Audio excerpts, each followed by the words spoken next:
Welcome to the Retreat Leaders Podcast, your sanctuary with retreat experts, where we spill the tea on retreat success. Here we dive into craft and transformational guest experiences, talk about how to avoid pitfalls, and unlock marketing secrets. Whether you're a seasoned guru or a budding enthusiast, we've got the inside scoop for you. Join us as we learn how to flourish in this magical world of retreats. Hey guys, welcome to the Retreat Leaders Podcast. It's Shannon, and I am super excited about my guest today. I'm going to let her tell you a little bit about who she is and what she does, but welcome Aleya Harris to the show. Thank you so much for having me, Shannon. I'm excited to be here. Yay! Okay, why don't you just first kick us off by telling me who you are and what you do? Sure. My name is Aleya Harris. I am a strategic storytelling consultant. And all that means is that I use stories to help leaders lead, to help sellers sell, and to help speakers spark the stage. It's amazing what happens when you own your story and are able to communicate it to connect with another human. You feel more fulfilled and you make more money. And that's what I am in the business of doing, whether it's through consulting, through my business, The Evolution Collective, Inc., or through my course, Spark the Stage. Yes, I feel all of this. Not only is this like right up our alley as far as what we are going to dive into today, which is adding maybe speaking to someone's lineup of what they do, but also storytelling in general. Like one of the things, I had a group coaching call yesterday with those that are in my membership. And one of the things I talked about is that too many times I'm seeing retreat leaders just put their stuff out there and there's no story to go with it. It's just the stuff. And it's like, what is this telling me? It's telling me that I could just go to a travel agent to do this instead of like, what's the actual story here? So I'm so glad that you're mentioning that being able to effectively tell a story equals more sales, because that is like, I don't know. I want to put exclamation, like all the things. All the things. I have a story about that, actually, to underscore this. Surprise, surprise, I have a story. So I was working with a client for about 2 years, and I helped do the foundational story and messaging for a couple of his different businesses. He is a brilliant mind, a brilliant entrepreneur. One of his businesses was an unconventional real estate brokerage company. And this company actually does well when brokers don't do well, because they help you park your license and you can be a referral broker without having to be an actual like real estate agent and a realtor and do all of the things. Well, the National Association of Realtors recently had a settlement against them, which changed the commission structure for realtors. For most realtors, that was horrible, because 80% of realtors are not very good at their job. So they're right on the brink of like getting out anyways. And being a realtor is really, really hard. So if you're at the top of your game, you weren't worried, but most people were, and they were trying to figure out what to do, which made his business model, chef's kiss, perfect. And another company, a big company, was like, we want to buy you. And he was like, okay. And they're like, we'll give you a good 2 mil. And he goes, 2 mil? Are you kidding me? Like, I can do that. We did that already on my own without you. I don't need you for $2 million. I can do that on my own. And he called me up and he said, I think that the problem is they don't understand the story. They have the financials, our lawyers are going all over the details of everything, but they don't get the story of how this benefits them and what journey they could go on with having our resources and technology, etc. So I said, okay. He said, I need my story girl, who apparently is me. I'm very proud to be. And I wrote him a story. I talked about his differentiators. I talked about the problems that they solve specifically for this larger company. I talked about the journey, what if they don't buy them, life looked like, which of course was bleak and uninteresting. Love it. They gave it. I wrote letters for the lawyers to send. And a couple of weeks later, he came back. He goes, Aleya, they gave me a new valuation. And I said, what was it? He goes, your story got me a valuation of $51 million. Hell yeah. And I'm like, so story works? He goes, story works. They closed in June of 2024. So if you were wondering if Shannon was just full of hot air, because this happens to me in my audience too, Shannon. It's like they hear your voice and it's almost like you become like that mom that just is saying, clean up your room, clean up your room, clean up your room. But then one of their friends comes over and it's like, oh my God, your room's a mess. And then they clean up their room. It's Damn it. like that. Yes. So I'll be the friend that comes over to tell you the same thing that Shannon's been telling you this entire time, that you need to tell a story. And hopefully you'll actually listen to me so you can make some money. Amen and hallelujah. Yes, this is exactly what I'm talking about when it comes to selling retreats, whether it's your copy on your website, your social posts, your SEO work, the conversations you have, the space that you take should tell a story. And I love that you pointed out all the big things. What is the pain points? What's the solution? How does this feel? What should be the end result? Like all of that. And it is a story. So I love this. All right, let's lead into along the lines of still telling a story is I've got some retreat leaders out there who they're wanting to dip into the speaking field. They're wanting to either, add it to their lineup. So maybe they're a coach, whatever their job is, and they're hosting retreats, and they also want to add speaking to it or to be one of the offerings. And or they're wanting to do that at other people's retreats, right? So other people's events, they want to speak at their events and their retreats. So talk to me about that and how powerful that is. Speaking is incredibly powerful. I know you're probably like, well, of course you would say that. You teach people how to speak. You're just trying to sell something. True, yes, but also not true. Speaking is very powerful. So I became a speaker trainer by accident and like not willingly. It was reluctantly happened because people kept asking me, how do I speak like you? I was just a speaker before a year and a half ago. The reason why people ask me is because I'm really good on stage and I know how to tell stories. To which you're like, yay, pat yourself on the back. Good for you. The reason why I'm telling you this is because speaking from stage is how I made $250,000 in 6 months. It was not because I just got up on stage, held a mic, and hoped for the best. It was because I got on stage and made people feel something. You, as a human being, do not have the power to transform another human being. If you have children, you understand this. You can tell them as many times as you would like to do something. It's up to them whether they decide to listen to you or not. My daughter is 2. So it really is like rolling the dice if this chick is going to listen to me. When I say, get down from there, don't eat that, don't put that in your mouth, don't touch that. What are your hands sticky? Why are you wet? What have you done? Right?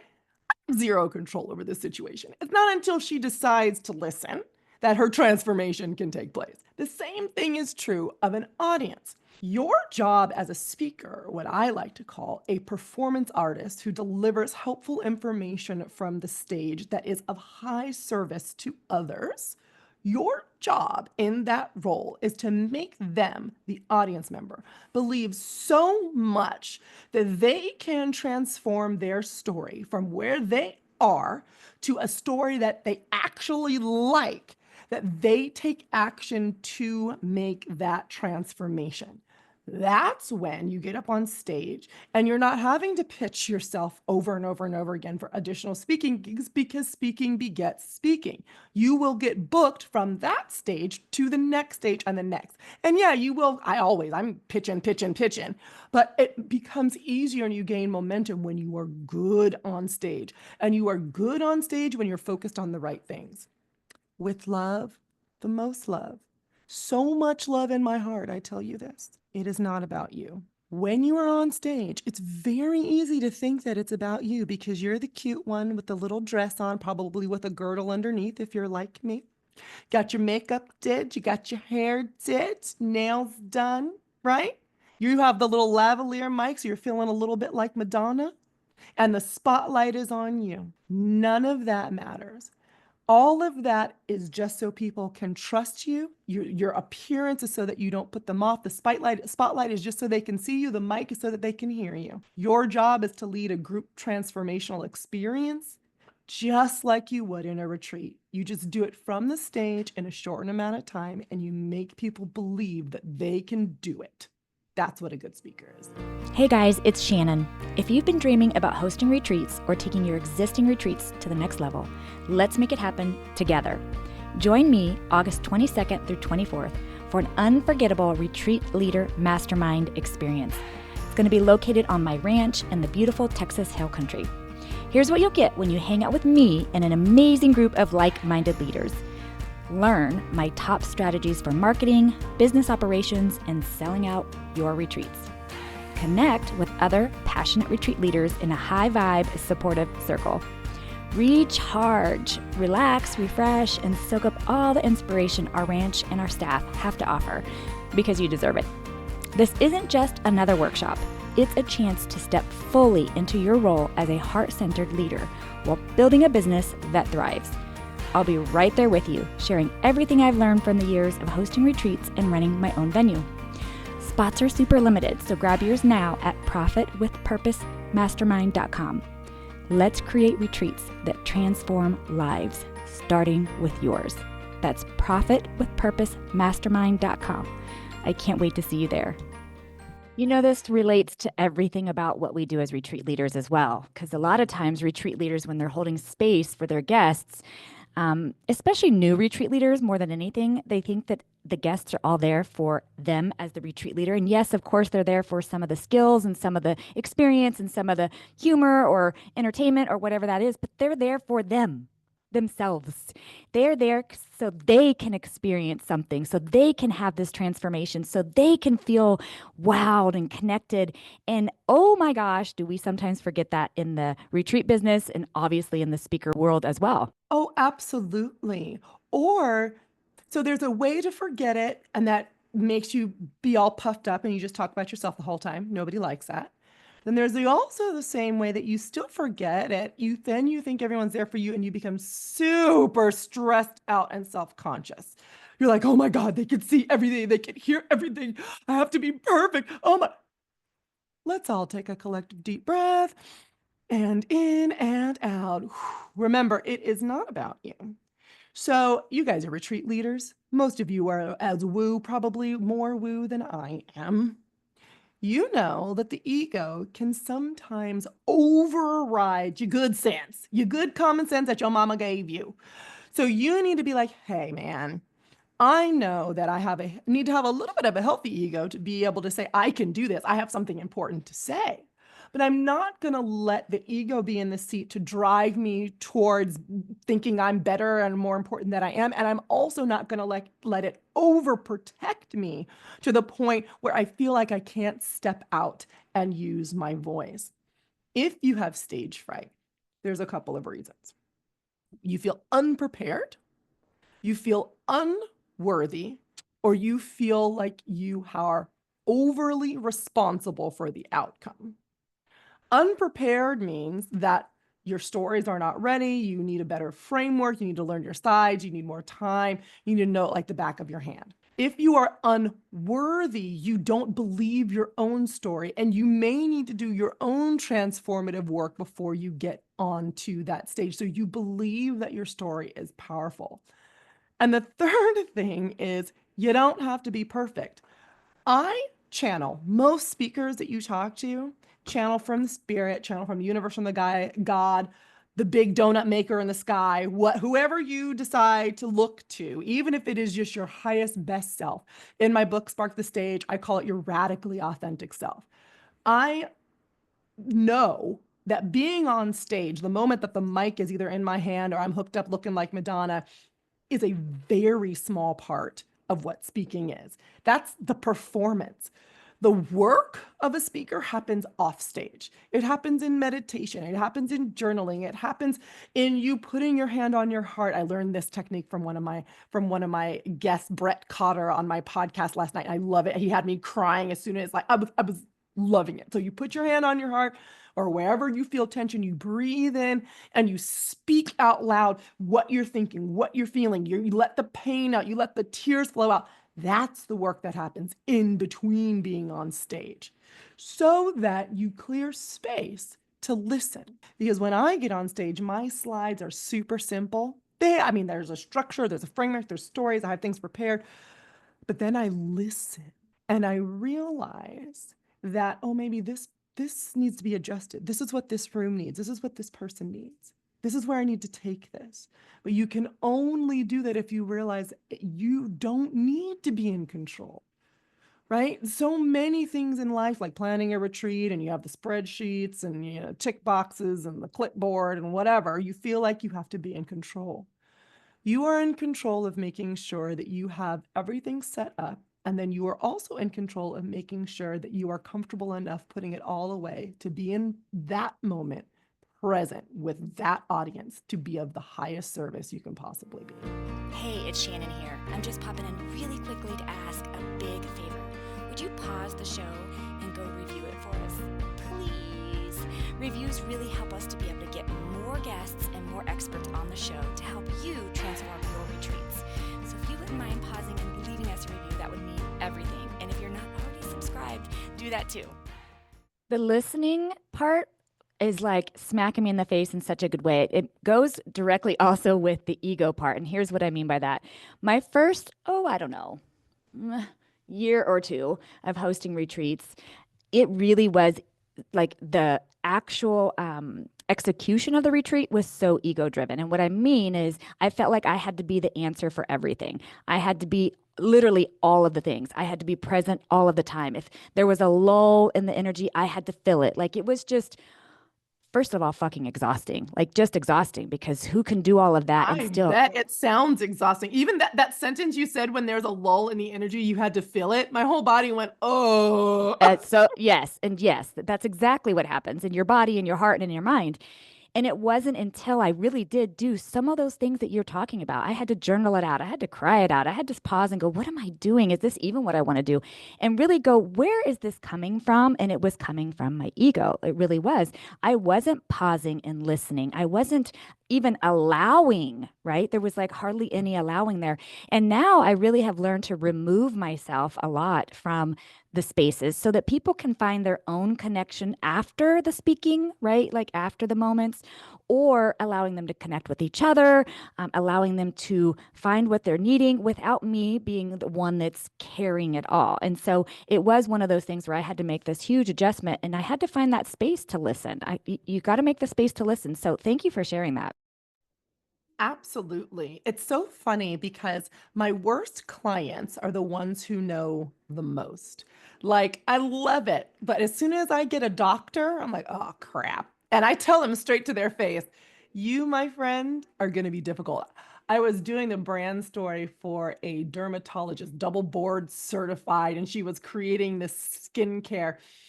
And it took her forever to allow me to take out of the website copy the chemical composition of the way, and the breakdown of the way the melanin molecule in the skin works and why it's targeted to, forever because she knew too much. The same thing goes for retreat leaders. You guys all day are telling people, breathe it out, let it go. What's your mantra? Have you sat and thought about it? Get in touch with your inner child. Did you journal about it? Let's eat healthy food. Let's go for a run. Let's do some yoga. To the point where you don't do any of those things because you're so busy telling everybody else to do those things. And I know it sounds like I'm poking fun at you. I'm really poking fun at me too. So it's okay. We're in the same boat, and the boat is fine. It maybe has a couple of holes in it, but we're still floating, right? We're still floating. The point is to recognize that the same dishing out you're taking, you need to take it yourself so that you can be there to show up and serve. Otherwise, it won't matter what you say from the stage because people won't be present with you to hear it. Yes. Yes. So tell me about what you can do to help others. Maybe there's retreat leaders who are either struggling with storytelling in general or are wanting to add speaking to their lineup and just do not feel like they have the skills, confidence, know how, all of those things. How can you help them? I'm so glad you asked, Shannon. So I have a program called Spark the Stage. It's also a best-selling book called Spark the Stage as well, which you can find on Amazon or anywhere books are sold. And this, like I said earlier, program wasn't supposed to exist. I very selfishly was like, I don't want to teach other people how to speak. I need to focus on my career. I need to focus on me speaking. But when I was getting off stages, oddly enough, mostly at women's retreats when I was speaking, they were like, how do I do this? I want to do what you do. How do I do that? And I would take the time. I always answer questions afterwards. I'll hug it out. We can go out in the hallway. I'll break it down for you. And then they're like, no, we need more. So then I created a 4-week live workshop. And I was like, well, if y'all show up to this, then we'll talk. They did.